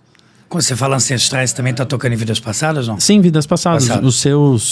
Os seus, na verdade, os seus parentes, entendeu? Sem a menor dúvida. Pelo judaísmo, pela Kabbalah, que é baseado 100% nisso. E basicamente só nisso. Como é que a Kabbalah começa a te explicar? Ela fala que Adão, como o primeiro homem do mundo, quando ele comeu do fruto proibido, quando ele não assumiu a culpa e jogou na esposa, quando Deus perguntou para Adão, por que você comeu? Foi a esposa que você me deu. Aí a Torá fala, caramba, ele tinha pedido uma esposa, né? A Torá fala em Gênesis para todo mundo, português, hebraico, ele não encontrou nenhum par dentre todos os seres, pediu uma esposa, e ele recebe e vai lá, a primeira coisa que ele faz, em vez de assumir, jogar a culpa. Então a Torá e a Kabbalah falam de várias coisas que foram acontecendo, que a Torá diz que depende de aonde a tua alma, a tua e a minha estavam, nesse corpo maior, é o que a gente veio consertar nas vidas que vêm. Será que eu estava na boca, que não assumiu o pecado e comeu do fruto proibido? Eu estava na mão? Em que parte desse corpo maior, que a gente chama de Adama Kadmon, o homem antigo, que é uma forma de chamar pela Kabbalah, o primeiro ser espiritual da qual todas as almas estavam dentro dele, de todos os povos. E que dependendo de onde eu estava, é o que eu carrego como algo a retificar. Então, sempre eu tenho crenças limitantes que são advindas de vidas passadas. Por outro lado, a Torá proíbe regressão. Por quê? Tem hipnose no judaísmo. Você pode ir até o momento que você nasceu. Tem futuro, mas não se vê. Por quê? Porque se eu olho o passado demais, o futuro demais, eu estou indo contra livre-arbítrio. E livre-arbítrio é a base pra gente de tudo. Se eu souber exatamente o que eu fui na vida passada, eu falo, peraí, então não é só consertar aquilo? Beleza, mas se eu só consertar aquilo, pode ser que eu vou morrer muito antes, eu não vou seguir o caminho natural das coisas. E normalmente o judaísmo acredita que isso não vai ser bom para mim. Então deixa as coisas acontecerem para que você vá vivendo e junto com isso vá fazendo milhares de mandamentos positivos de bondade. Ao passo que se eu só concluo o que eu vim retificar e vou embora desse mundo com 30 anos, eu não vou poder ter aquela vida longa até os 80 que eu faria tanta coisa boa onde minha alma se iluminaria até não poder mais. Perfeito. Então a gente morre de medo de saber o que foi na vida passada, por mais que tá tudo bem. E é bom questionar, por exemplo, memórias. Aquela coisa de, eu sinto que na vida passada eu morava num deserto. Eu escuto muito isso. Eu sinto que quando eu fui para um lugar no mundo, qualquer um que seja, eu já estive lá. Eu conheci até o cheiro. Cheiro, normalmente, né? A Kabbalah fala que é o único dos 5, não é tatos, mas o único dos 5 sentidos, que ele é só espiritual. A Kabbalah fala que é o cheiro é só espiritual. Então, se tem muito cheiro que vai me conectar a memórias antigas, vidas passadas, eu tenho que ir a fundo nele, mas eu não tenho que chegar e acabou, tá aqui estampado na tua cara, eu fui isso.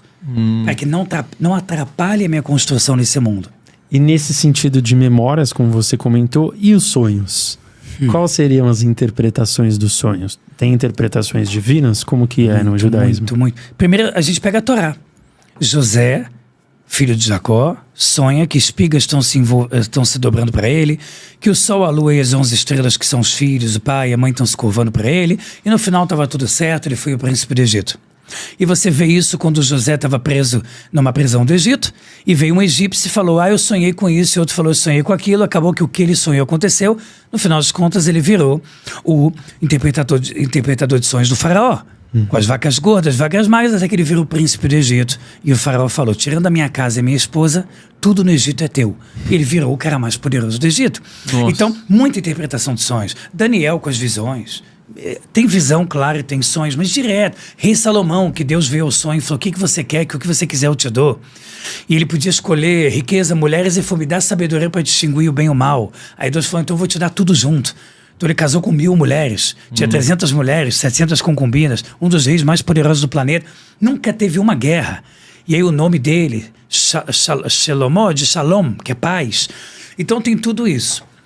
Interpretação de sonhos é muito pujante no judaísmo.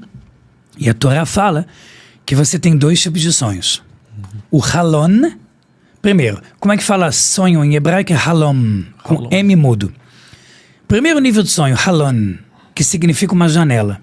O primeiro nível de sonho é janela, que é mais ou menos a explicação freudiana, que é tudo que você pensa pode acabar sendo revivenciado nos sonhos, como várias formas. Formas de se entender, formas de vivenciar multiplicadamente vezes o teu medo. E isso pode te ajudar numa terapia para você se entender melhor. Ou seja, ele é uma janela. Ele é um reflexo, como um ar que entra nas portas, que é muitas vezes o teu pensamento, e depois eles precisam ir embora. Então, às vezes eu suei um pouco à noite, eu fiquei um pouco agitado, porque eu precisei me limpar daquele sentimento de medo. Certo. Isso é o janela. E o segundo a gente chama de Helmon, que é a gema do ovo. Enquanto não abro um ovo, eu não consigo saber o que tem dentro.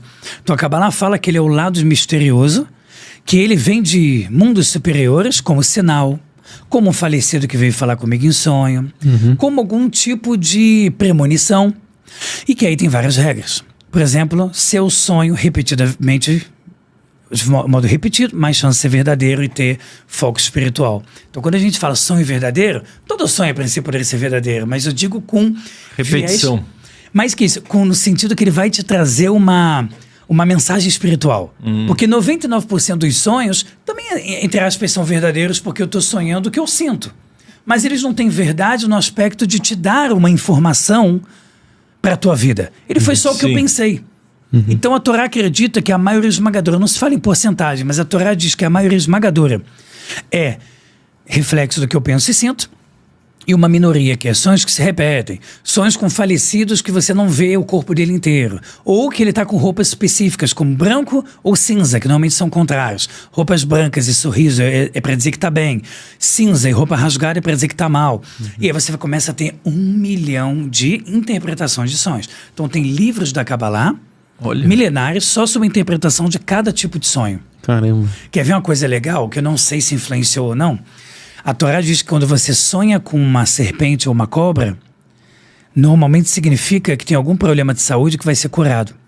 E aí o que eu acho legal? Quando você pega a representação da medicina, se eu não me engano, são 2 serpentes. Verdade. Então eu fico pensando assim, em algum momento da história, houve esse ensinar e também receber, né? Judeu ensinando e também aprendendo com vários povos. Igual quando a gente foi dominado por Grécia e Roma, e tinha muita discussão filosófica, às vezes até obrigatória. Você vai ter que discutir, porque a gente comanda aqui. E nisso deve ter tido muita troca. Então, de acordo com a Kabbalah, interpretação dos sonhos e a Torá é muito forte, é real. E sonhar com números também significa... Pode significar. Pode significar alguma mensagem. Por exemplo, sonhar com números de modo repetido. Ou durante o dia ficar vendo sempre aqueles números que se repetem.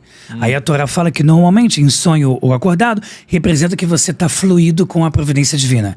As coisas estão bem alinhadas. Tá no flow, né? Você está no flow, exatamente. Muito bom. Tem uma questão que você mandou pra gente que é em relação à mística judaica, né?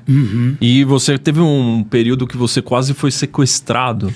Tem um caso... E queria que você contasse essa história e como foi as ramificações pós isso. É um tragicômico, né? Porque é aquele tipo de situação que na hora você quer, meu Deus do céu, você precisa de um milagre, e depois, 10 anos depois, você conta num bar rindo que você passou por aquela situação. Eu morei em Israel há muitos anos. Israel, tirando essas situações que acontecem, né, de terrorismo, é um país que, por exemplo, é muito seguro. Você não escuta a palavra assalto, você pode pegar ônibus de meia-noite. É um país muito legal. Muito legal. É um país considerado por muitas pesquisas, país primeiro mundo e tal. Tá bom, mas eu morava uma época numa yeshiva, casa de estudo de Torá, que ficava no deserto de Judá. Era um lugar, só uma yeshiva que estudava Kabbalah. E eu queria me aprofundar em Kabbalah, fui para essa yeshiva. Mas ela ficava longe de Jerusalém, e era um lugar que era para ser pacato e longínquo. De propósito, para você não querer toda hora ficar pegando ônibus, sair. Tinha 3 ônibus por dia, em cada 24 horas, para você ficar ali isolado. E aí, uma bela sexta-feira, perto da hora de começar o sábado sagrado, porque o nosso dia no judaísmo é igual tá lá na criação do mundo. E foi noite, foi dia 1. E foi noite, foi dia 2. Começa a noite. Então o nosso sábado sagrado começa sexta-feira à noite. Então a partir do pôr do sol a gente para tudo. Não pode eletricidade, não pode trabalhar. É só família e a parte espiritual por 24 horas. Que é o nome... Shabat. Shabat. O sábado, né? E aí o que aconteceu? Perto da hora das velas, que é quando vai iniciar o Shabat, eu não conseguia pegar ônibus da cidade de Jerusalém para ir para esse deserto mais longínquo. Eu falei, eu tô frito. E aí, beleza, eu não consegui pegar. Falei, vou chamar um táxi. Só que as empresas judias, mesmo não sendo religiosas, para respeitar a religião no Israel, paravam de trabalhar os táxis meia hora antes de começar o Shabat. Falei, eu tô frito. Só que lá passavam táxis, podiam ser de árabes. Inicialmente tá tudo bem. Só que como tem essa coisa quente dentro de Israel, qual é o medo? O medo é de um cara ter algum viés, algum pensamento que poderia ser pró-terrorismo. E quando você sai de Jerusalém, você passa por vários lugares que não só pró-Israel. E eu fiquei, o que eu faço? Peguei, acabei entrando. E aí eu entrei, ele deixa uma mulher, que até falou, vem, porque a mulher vai até o lugar tal, vai no mesmo caminho. Final das contas, faltava 5, 7, 8 minutos para eu chegar. E eu pergunto para ele quanto tempo falta. Ele fala, olha, a gente vai demorar muito hoje. E você pode esperar por um caminho longo, que a gente vai demorar a volta de 1h30. Eu falei, mas como assim? É reto aqui na estrada? Chega. Ele falou, mas a gente não vai por ali. E começou a me botar terror. Aí ele entra em Ramallah. Ramallah é uma cidade árabe, tudo bem, mas dentro atua Hamas. O grupo terrorista, homem-bomba, galera que não gosta muito do judeu.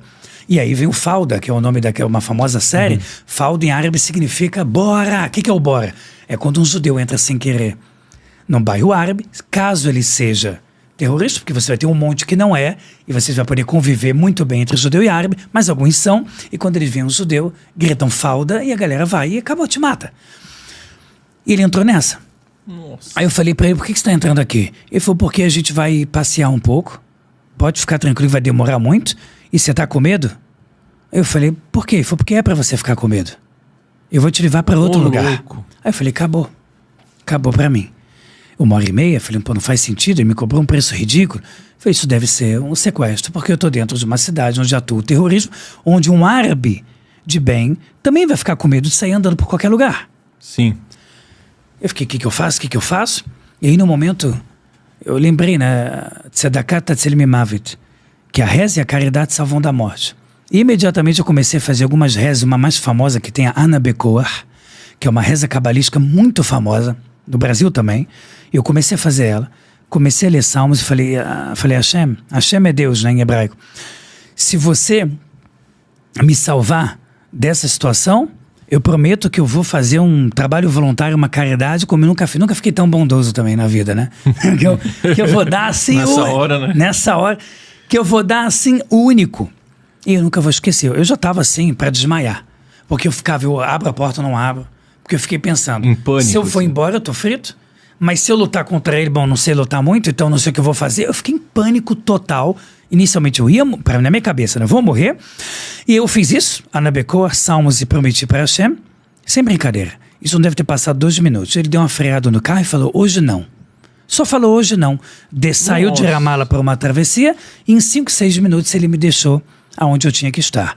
Eu fiquei naquela pergunta, não pergunto. Quando eu já estava saindo do carro, eu estava tremendo, não perguntei nada e ficou por aí. Quando eu fui conversar com quem era já israelense, falou, cara, isso não existe.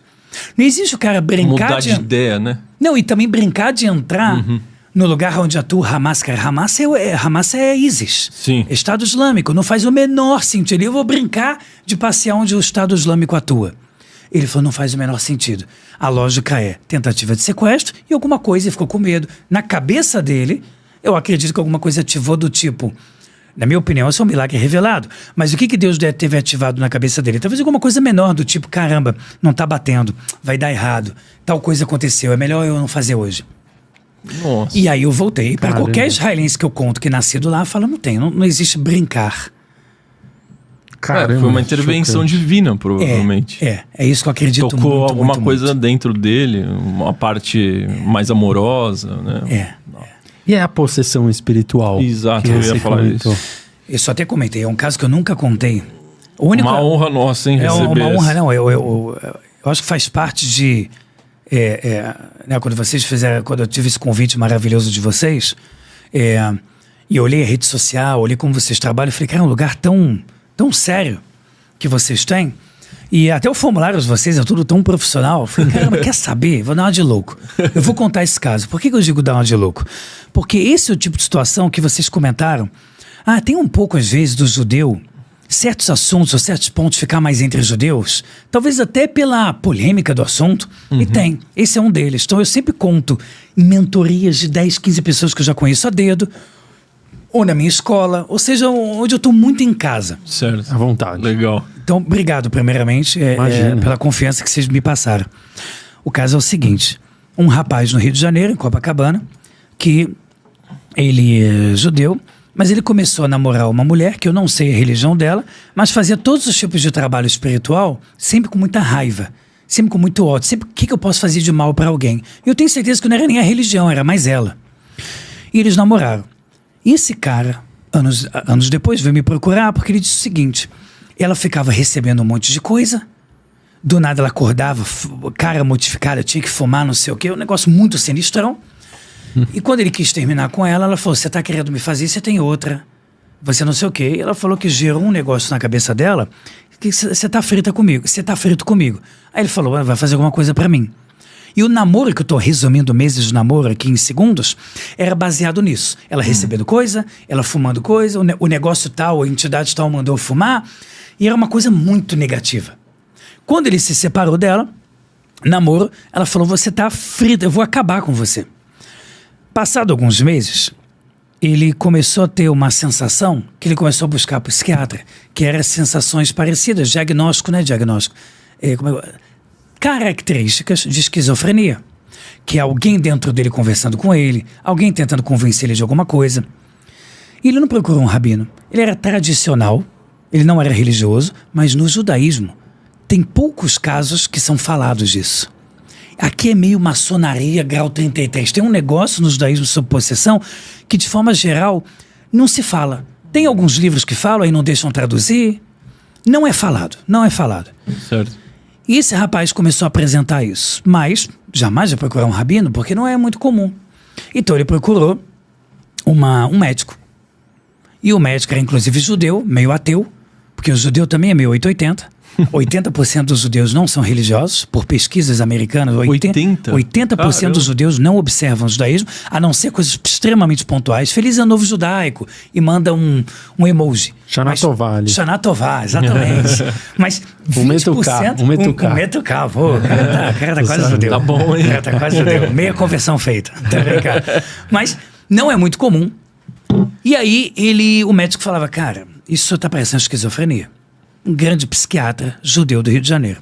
Começou a fazer vários exames nele, cara, esquizofrenia. Só que até um belo dia que chegou uma situação que o médico ficou em choque.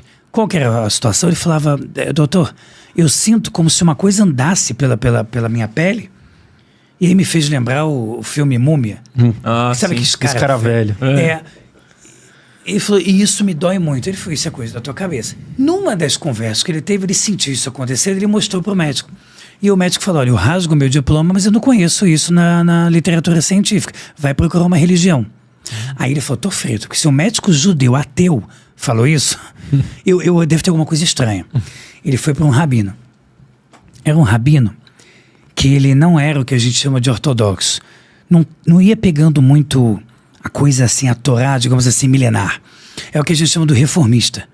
Nada contra, com todo o respeito do mundo, tem amigos reformistas, mas qual é a ideia dos 10 mil reformistas? Bom, tá na palavra, é reformular, é reformar, é dizer, quem disse que Deus se importa com esses detalhes? Poxa, Deus é amor, então não precisa fazer desse jeito. É a coisa modificada para a nova geração conseguir fazer.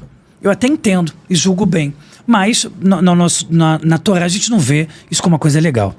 O que o rabino falou para ele? Falou, cara, você não acredita que foi uma mulher fazendo uma espécie de macumba? Porque por mais que não seja da religião, que não deve ter sido nem macumba, mas muitas vezes o brasileiro, talvez, e eu, Elial, também falando de mim, por ignorância, dá esse nome, né? Esse nome assim. Vai numa macumbeira.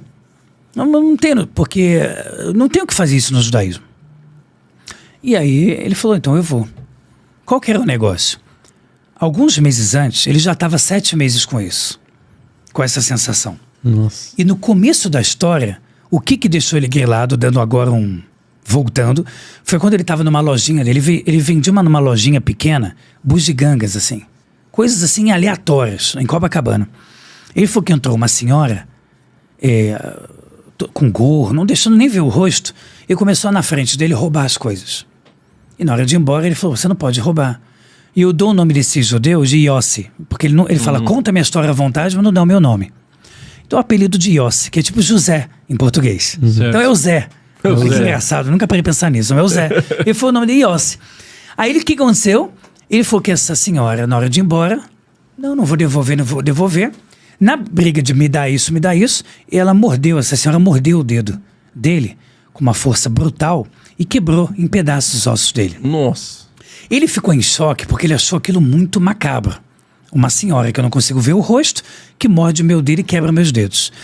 Quando passa esses meses que o rabino falou reformista, vai, procura então, não foi a macumbeira? E de novo, com a respeito do mundo, tá? Com a macumba, que eu sou leigo. Com certeza não era essa religião. Vai lá. Quando ele foi, na 5 de julho, na rua 5 de julho em Copacabana, ele viu cartazes de uma mulher famosa da religião tal. Quando ele entra, quem era? Era a senhora. Era aquela senhora que tinha mordido o dedo dele. Aí ele ficou em choque. E falou, o que eu tô falando? O que é você? Você... Gaguejando, ela falou, eu tô te esperando há um tempo já. Pra te dizer o seguinte, a tua ex-namorada fez tal coisa pra você. Se você me pagar tanto, eu desfaço agora. Ele ficou com ódio, desespero. Ele tentou se matar 2 vezes. Olha. Ao longo desses meses. Dores, coisas absurdas, características de esquizofrenia, coisas dizendo pra ele vai acontecer coisa no dia seguinte, acontecia isso que estava deixando ele mal, era algo que estava acabando com a vida dele. Ele falou, eu quero ir embora daqui, começou a xingar ela falou, só me diz uma coisa, você é judeu? Aí ele falou, eu sou, por quê? Ele falou, porque do teu povo, pro teu povo, você deixou várias portas abertas, e é por isso que eu consegui fazer. E saiba que tem vários dos meus que gostariam também de entrar em você pra te machucar. Olha. Eu falei, cara, antissemitismo até na galera que já morreu? Que caramba. quer também te pegar. E aí, ele saiu de lá e procurou um rabino. Um rabino que eu considero mais sério, que vai pegar a Torá, a Kabbalah na veia, como eu costumo brincar falando. E o rabino falou, olha, não faz sentido nenhum ser físico. Digamos que seja também, mas tem alguma coisa espiritual. E aí, começou uma saga que durou quase 7 anos. Eu fico, caramba, 7 meses no Brasil, depois 7 anos ao todo até a coisa terminar. O que aconteceu? Um rabino dele que se conectou com um de Israel, começaram na época a fazer Skype. Skype era a parada. Isso deve ter o quê? 15 anos atrás. Era a melhor forma de se conectar. E aí botava rabinos cabalistas para fazer várias perguntas. tentando ativar essas almas, falava em hebraico, aí a alma respondia em hebraico. É interessante, porque o cara mesmo, Yossi, era tradicional e só falava 2, 3 palavras em hebraico, digamos 10. Mas quando ele ativava e começava a falar nomes de Kabbalah, o rabino, alguém do nada nele mudava a cara, falava em hebraico antigo. O Zé? O Zé. No Zé, começava a falar o hebraico antigo. Aí ele falava, qual é o teu nome? De onde você veio? E no judaísmo é importante saber o nome da alma, porque assim pode começar a jogar. Não, eu rezo pelo teu nome, eu elevo a alma, sai daí.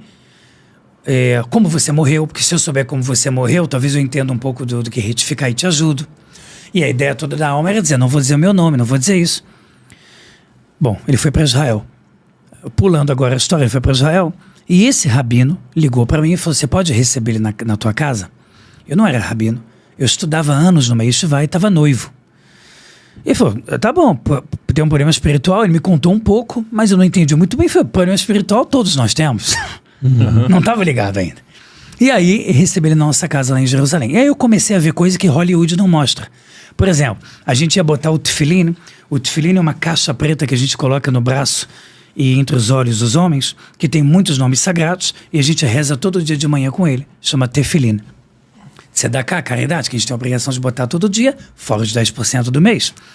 E aí, tudo que eu pedia e tentava ajudar ele a cumprir tal mandamento, acontecia algo muito bizarro. O exemplo mais típico era, toma aqui, Yossi, uma moeda, e vou pegar uma caixa de tzedakah, que depois a gente vai dar para alguma pessoa pobre, não, alguma coisa. Sempre que ele pegava tzedakah para colocar, eu vinha inchando a mão dele e jogando a moeda fora. E aquilo para mim era coisa de filme. E eu ficava vendo aquilo e falei, não pode ser. E aí minha mãe falou, não pode ser. E a gente viu e começou a levar ele para vários cabalistas em Israel. E eu fui começando a descobrir coisas que eu não conhecia no judaísmo, que você não vê numa yeshiva. Rabinos que entravam em contato e falavam, se você me ajudar a ninguém saber quem sou eu cuido do caso. Que no final dos contos foi esse rabino que conseguiu curar. Era um rabino ultra mega humilde.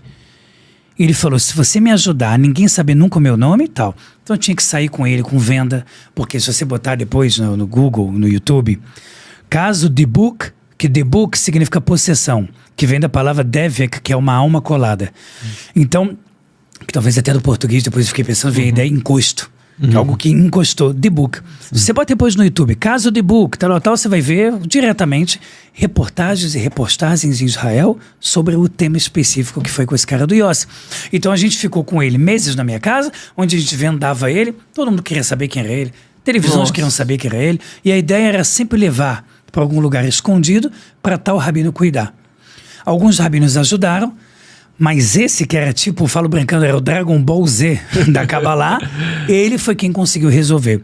Ele conseguiu falar para a alma quem ela era, e era uma alma judia que vagava desde a destruição do segundo templo, e ela tinha ódio de uma família, ela matou uma família inteira, e ela recebeu um tempo indefinido de vagar, que chama na Kabbalah Kaf Akela, que é quando a alma vaga. Quando ela foi parar numa ideia de Rio de Janeiro, eu não sei. Mas eu sei que ele era uma delas. E aí depois tinha mais outros dois, que era um matador de aluguel e um índio que fazia um monte de idolatria. E aí essas três falavam. Ficavam falando. Dentro do Zé. Dentro do Zé. E esse dentro e falava era a coisa mais absurda do que a outra. Ele começava a ameaçar o rabino, a todos nós estávamos ajudando, e falava, porque daqui a tanto tempo vai vir a polícia, porque a gente tinha que amarrar ele.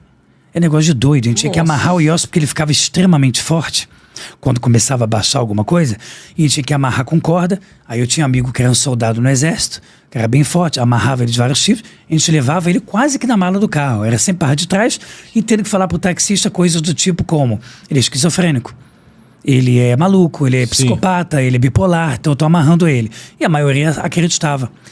E aí acontecia coisas do tipo, daqui a tanto tempo vai chegar a polícia e vai acabar com vocês. E aí passava tanto tempo exato, sirene acabou pra gente. Porque a gente fazia essas sessões em bunker.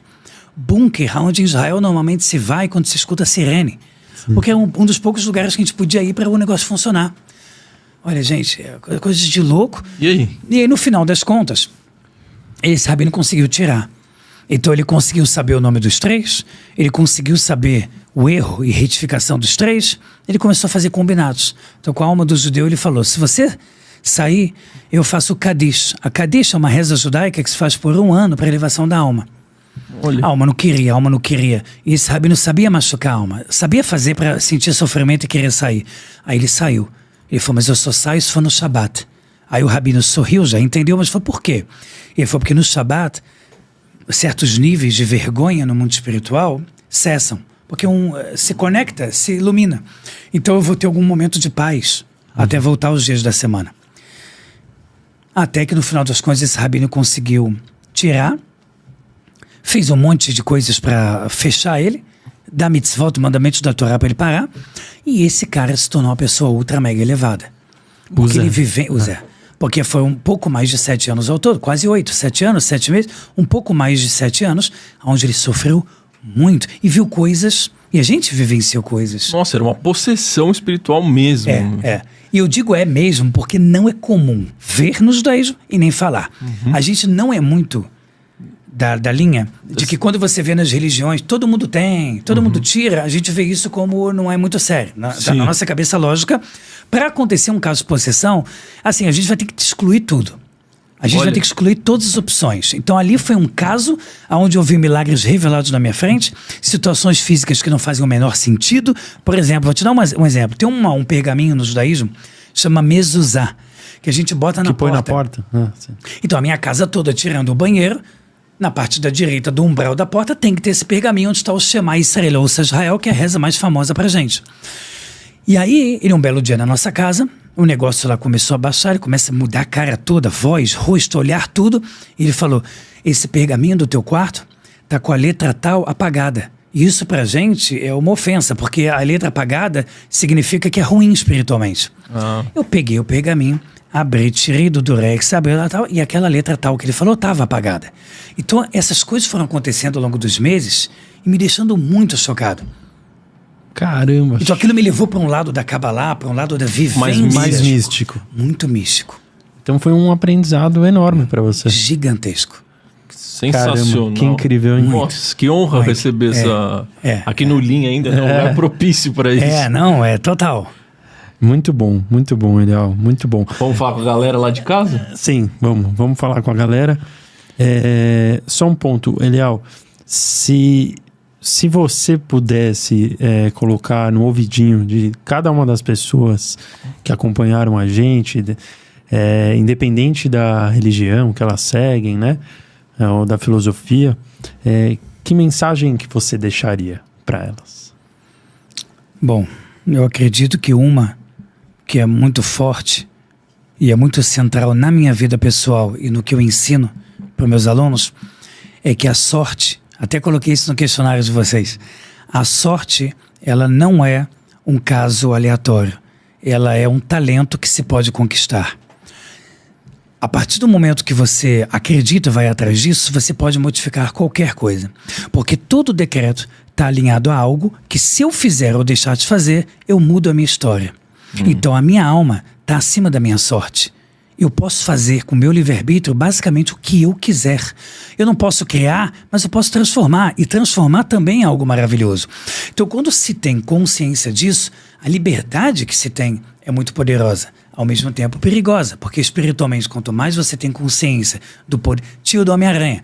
Maiores poderes, maiores responsabilidades. Então, se você acredita nisso, se você consegue digerir essa mensagem, todo e qualquer problema que você está vivendo pode ser superado. Até porque ele só existe para que ele seja superado.